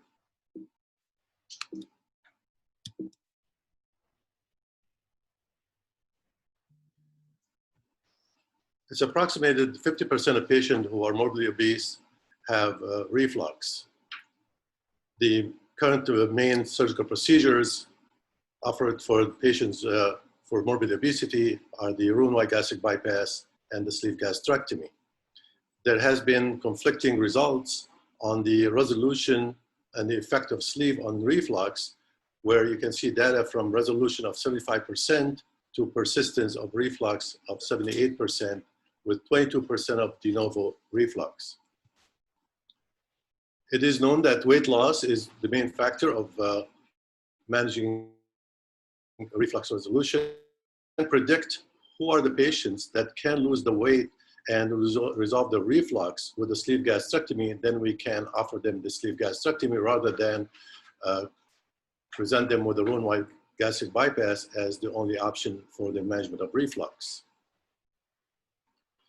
Our objective is to identify the factors which can predict the resolution of reflux after sleeve gastrectomy. Our patients all are part of the registries of the Michigan Bariatric Surgery Collaborative Effort, as well as the American College of Surgeons, the MSA QIP. This is a retrospective evaluation of all the patients who underwent sleeve gastrectomy who had reflux in 2 community hospitals over a 2-year period between July 2015 and June 2017. We excluded patients who had, at the same time of their sleeve, any repair of hiatal hernia or any anti-reflux procedure. In addition, we excluded any patient who had anti-reflux procedure before the sleeve, as well as if they had greater than 2 centimeter hiatal hernia. All patients underwent preoperative AGD with a Bravo testing to evaluate the Mister score. We did not perform the esophageal motility manometry at this point because these patients were not considered for any anti-reflux procedure at the same time of their sleeve. Patients' demographic collected were age, sex, and date of surgery, in addition to preoperative weight, BMI, 40 hours pH score, and a hiatal hernia presence or absence. The post-operative data included the weight, BMI, follow-up date, and percent of excess BMI loss. We did the statistical analysis considering the less than 0.05 is the statistical significant difference. Total number of patients that underwent a sleeve gastrectomy during this period were 278 patients, where 106 patients had reflux, making 38% of our patients. We excluded 36 patients, 4 for the hiatal hernia greater than 2 centimeters, 12 for sleeve gastrectomy performed at the same time with hiatal hernia repair and fundoplication, and 4 for prior anti-reflux procedure. In addition, we excluded 7 patients for lack of the follow-up and 9 patients for insufficient data, making our final cohort of 70 patients. We divided this group into those who resolved their reflux are our group, and those who did not resolve the reflux, and we have 33 patients who resolved reflux and 37 patients who did not. We looked at their data and found that everything was not statistically significant except the Mister score, where we find that the lower Demeester score showed a significant difference in resolution of reflux rather than higher Demeester score. The percent of patients who had hiatal hernia were equal in both groups, at 70%. Also, the presence of esophagitis was also not statistically significant between the two groups. What we found interesting that females are 9 times more likely to resolve the reflux, to consist the reflux rather than resolving it. And the Demeester score was again a significant finding. The esophagitis and hiatal hernia presence were not. Sleeve gastrectomy is now becoming the most commonly done operation for morbidly obese patients. However, patients currently who are suffering from reflux often are denied the sleeve gastrectomy. Since weight loss is the main course of resolving the reflux, and these patients are really pushed toward a Roux-en-Y gastric bypass, some of them are not interested in this procedure, and we ended up operating on them and finding that there has been some shift in these patients' attitude where they really do not want a Roux-en-Y gastric bypass in spite of knowing that the reflux may persist after the operation, but they will take the persistence of reflux over the malabsorptive symptoms of the Roux-en-Y gastric bypass. It is interesting to know that even after Roux-en-Y gastric bypass, there was a study by the Michigan Bariatric Surgery Collaborative showing that 43% of patients after a year of Roux-en-Y gastric bypass persist to use the anti-reflux medication, indicating that also patients who do have Roux-en-Y gastric bypass not necessarily resolving all the reflux after the weight loss. So we found that the preoperative Demeester score, if we can use it to identify these patients before who can lose the weight and resolve the reflux, can still be offered the sleeve gastrectomy, even if they have a hiatal hernia, but it should be below or equal to 2 centimeters. So patients with low Demeester score do not need to have a hiatal hernia repair as well, since their under 2 centimeter hiatal hernia showed equal effect on the resolution of reflux with no significant difference. Our conclusion, our data showing that lower preoperative Demeester score associated with resolution of reflux, even if there is a hiatal hernia under the 2 centimeters, so sleeve gastrectomy can still be offered to these patients. Higher preoperative Demeester score with could be considered for either sleeve plus anti-reflux procedure at the time of the sleeve or and repair of hiatal hernia, if present, or these patients can be pushed to Roux-en-Y gastric bypass if they're willing to undergo that procedure. Our limitation, of course, that this is a retrospective study, observational, small volume patients and short follow-up, and I think we're going to be probably doing additional work on this in the future, adding the motility and manometry of the sphincter to see if there's any additional data that we can identify to be able to select the proper patients to undergo the sleeve alone or versus sleeve and anti-reflux procedure at the same time versus pushing into the Roux-en-Y gastric bypass. Thank you for your attention and open for discussion. Thanks very much. Very nice presentation. We'll see if there are any questions from the audience here. I have no one in the room. We have a question online. Oh, or a comment. Dr. Hollowell says, excellent presentation. Thank you. Thank you. Do you see, obviously there's been significant changes in the morbid obesity surgery over the years. Is there something next after sleeve gastrectomy? Well, so far, sleeve gastrectomy is making a push because it is safe, easy to perform, and low side effects. Who knows what's going to happen in the future? Definitely, reflux is a big issue. And there's a lot of people shifting back sometimes to Roux-en-Y gastric bypass because of the reflux problem. And I think time is going to tell us if we can maybe develop a way to identify these patients, and that's exactly what the work about. Maybe we can still offer the sleeve with anti-reflux procedure at the same time, but we don't know what is the best anti-reflux procedure at this time. I mean, you heard this morning doing the ligamentum teres gastropexy? Can we do that at the same time of the original sleeve? Or can we do a nissen or a toupee or an anterior fundoplication at the same time of the sleeve? If we can identify those 50% of patients who will persist with the reflux, because there's really no need to subject patients who are going to resolve their reflux in 50% at a time to opening the hiatus, dissecting the mediastinum and bring the esophagus down and cause maybe dysphagia postoperatively. So it's really very important if we can identify preoperatively who would benefit from weight loss only to lose their reflux versus having to have an additional operation or the room-wide bypass. So the time is here for the sleeve right now. Dr. Hollowell also asked, how do you diagnose your hiatal hernia? And what might be your proportion of sleeve versus bypass at this point in time? Well, actually, since 2011, we're switching completely to a sleeve. The rate of room-wide bypass is very, very minimum. We don't do that at all right now. The way of diagnosing hiatal hernia is by AGD. Retroflexion and seeing the hiatus. We do not do an upper GI on every patient, but we do it after a year if the patient have a reflux, persistent reflux, to see their dilated pouch and to see if they develop hiatal hernia after the operation. So initially, when we work on the patient for the initial weight loss surgery, we do not do an upper GI. So AGD is done on every patient with or without reflux to identify if there is gastric pathology, if there's a hiatal hernia, esophagitis, or ulceration in the antrum or duodenum.